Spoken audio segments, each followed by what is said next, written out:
কেন করি স্কুল এসেছো কি জন্য? তো মায়ে বলেছিল তো পড়াও স্কুলে।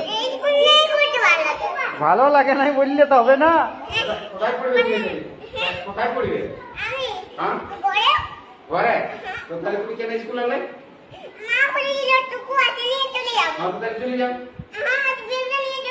না ব্যাগ রেখে দাও, ব্যাগ রেখে দিব না, ব্যাগ রেখে দিব না।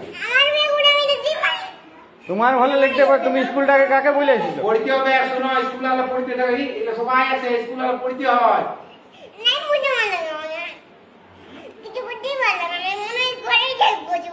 বাপরে, ঘরে দেখলে হবে? তো ঘরে স্কুল ছুটি হবে তখন ঘরে থাকবে। স্কুল যখন ছুটি হবে, স্কুল যখন ছুটি হবে তখন ঘর যাবে না। স্কুল সবাই শুনো, খিদা বাজে তো খাতে দেবো। হাতে আমাদের খাওয়া আছে, ভাত আছে। সবাইকে একটা কি খায়? রুটি তরকারিও আছে।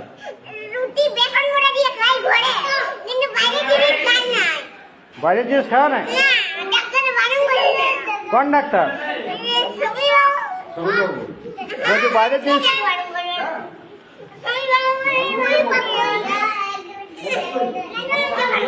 হ্যাঁ, স্বামীর বাবু বারণ করেছে, তাহলে তুমি ঘরলে আমি আনা করেছি, তোমার বাবাকে বলে আনা করেছি খাবার। হ্যাঁ, তুমি এখানে খাবে? কেন খাবে না? তুমি বলছো ভোক লাগছে।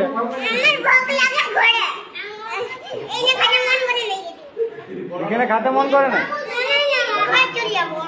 না ঘর যাও না।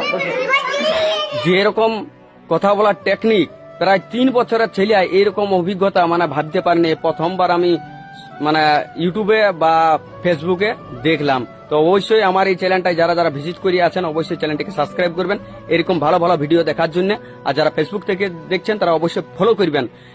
এইটা ভাবা একটা বিষয়ই বটে যে স্কুল ছাত্রী এত সুন্দরভাবে যে কথা একটা বললো, এটা সত্যি মানুষের অনেকেই লাগিয়েছে।